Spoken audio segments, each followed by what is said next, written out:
दोस्तों, दुनिया में तकरीबन 4000 से ज्यादा छोटे बड़े धर्म हैं। हर धर्म कुछ ना कुछ अच्छी बातें सिखाता है। दुनिया में अगर धर्म ना हो तो लोग खाने पीने, रहने सहने का तरीका भूल जाते हैं। आज पूरी दुनिया में इस्लाम धर्म सबसे ज्यादा तेजी से फैल रहा है।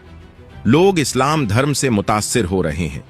इसकी वजह है इस्लाम धर्म का सच्चा धर्म होना। इस्लाम धर्म में हवाई बातें और अंधविश्वास नहीं है। इसी वजह से लोग इस्लाम धर्म की तरफ अट्रैक्ट होते हैं। इस्लाम धर्म की हर बात दूसरे धर्मों से अफजल है, जिनमें से कुछ खास बातें मैं आपको आज की इस वीडियो में बताने वाला हूं। अगर इन बातों को इस दुनिया में इम्प्लीमेंट कर दिया जाए तो इस दुनिया में अमन चैन कायम हो जाएगा। दान चैरिटी देना हर धर्म में अच्छा काम माना गया है, मगर हर धर्म में अपनी मर्जी से दान देने का सिस्टम है। मर्जी हो तो दान दे दो, वरना कोई बात नहीं। जबकि इस्लाम में दान देने का ज़कात सिस्टम हर अमीर मुसलमान पर कंपलसरी किया गया है और अमीर मुसलमान अपनी कमाई का सालाना 2.5% गरीब जरूरतमंदों को दान देगा। और इस्लाम ने इसे गरीबों का अधिकार माना है, ना कि भीख।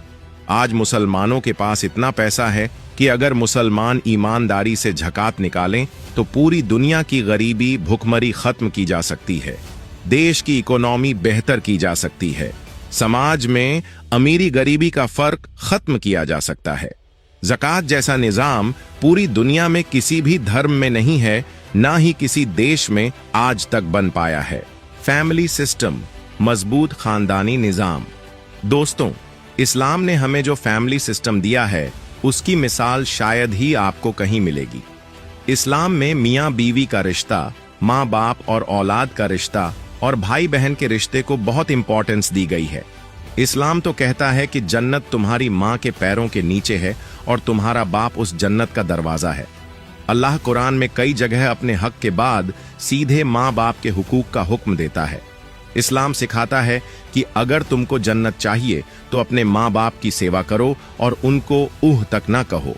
इस्लाम ने हमें ऐसा निकाह सिस्टम दिया है कि आज पूरी दुनिया में सबसे कम तलाक मुसलमानों में ही होता है। कुरान की शुरुआत जिस शब्द से हुई थी वह इकरा यानी पढ़ो।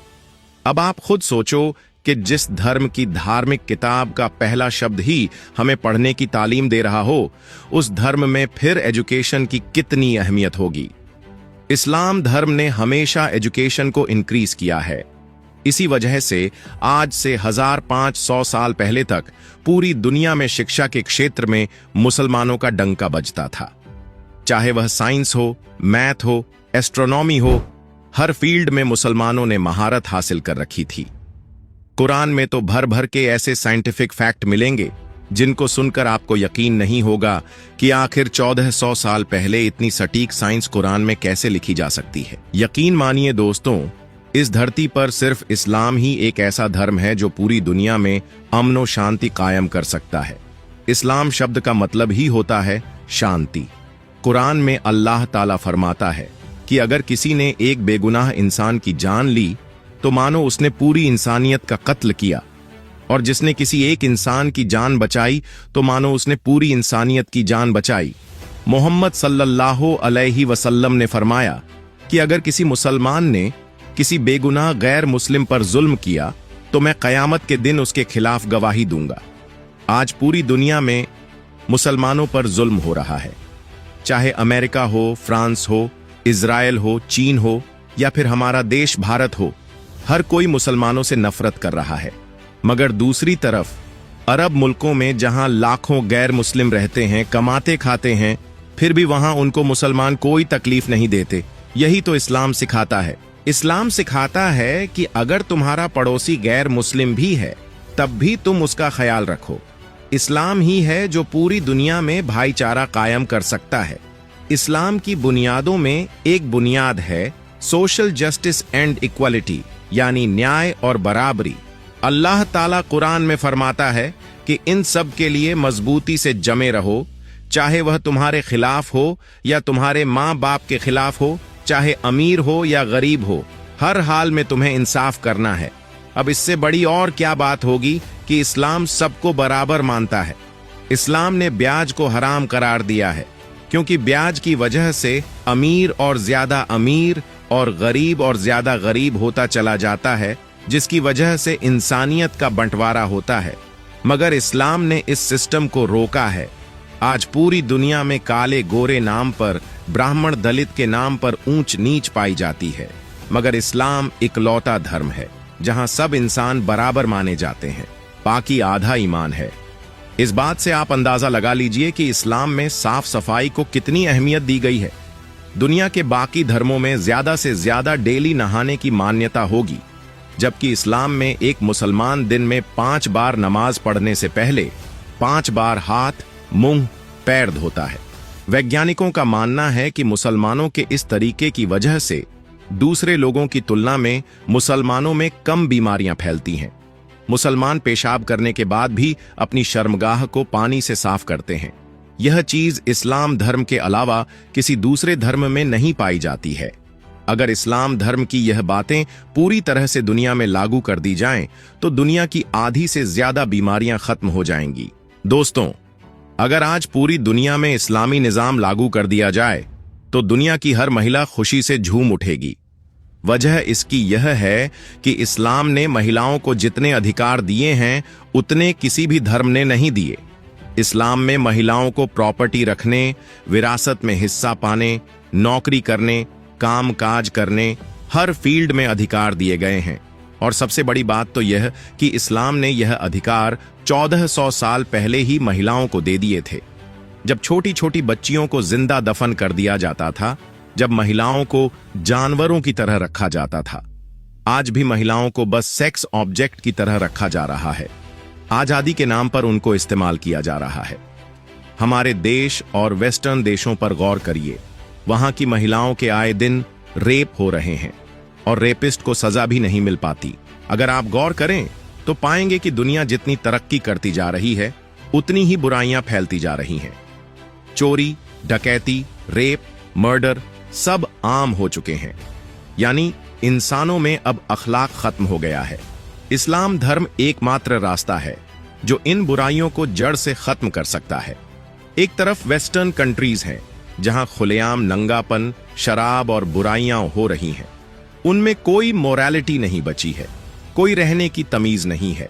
दूसरी तरफ अरब देश हैं जहां आपको कोई भी बेहयाई नजर नहीं आएगी। कुरान का मेन मकसद ही यही है, इंसान को एक अच्छा इंसान बनाया जाए, दूसरों को रिस्पेक्ट देना, बुराई को पूरा समझना। इस्लाम इसे सबसे ज्यादा अहमियत देता है। दुनिया के सबसे अखलाकी इंसान पैगंबर मोहम्मद सल्लल्लाहु अलैहि वसल्लम गुजरे हैं। उनसे ज्यादा अच्छे अखलाक किसी के पास नहीं हो सकते।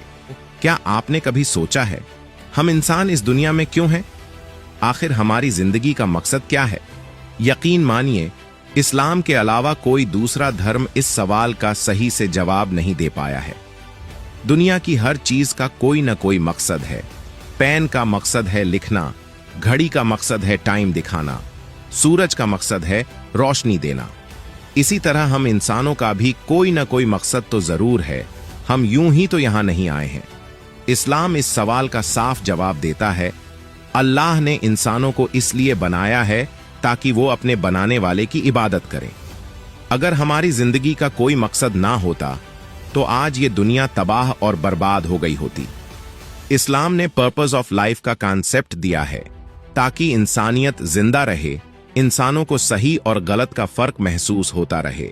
ईसाई शराब और नंगेपन में मस्त हैं, तो इधर हिंदू हजारों लाखों भगवानों में उलझे हुए हैं, 7 जन्मों के चक्रव्यूह में फंसे हैं।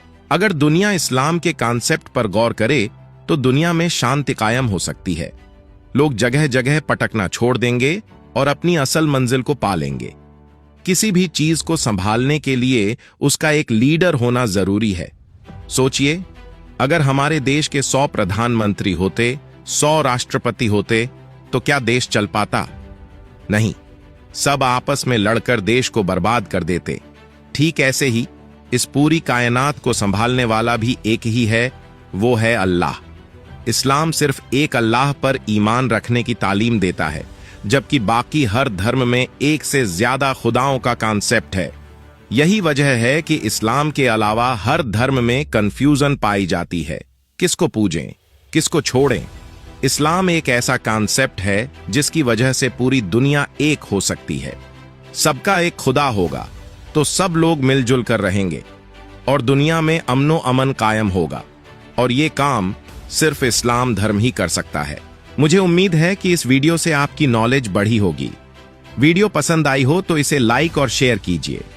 ऐसे इंटरेस्टिंग टॉपिक्स पर नॉलेजफुल वीडियोस को देखने के लिए हमारे चैनल को सब्सक्राइब करके बेल आइकन को प्रेस कर दीजिए। मिलते हैं अगली वीडियो में, तब तक के लिए अपना और अपनों का ख्याल रखिए। Thanks for watching video.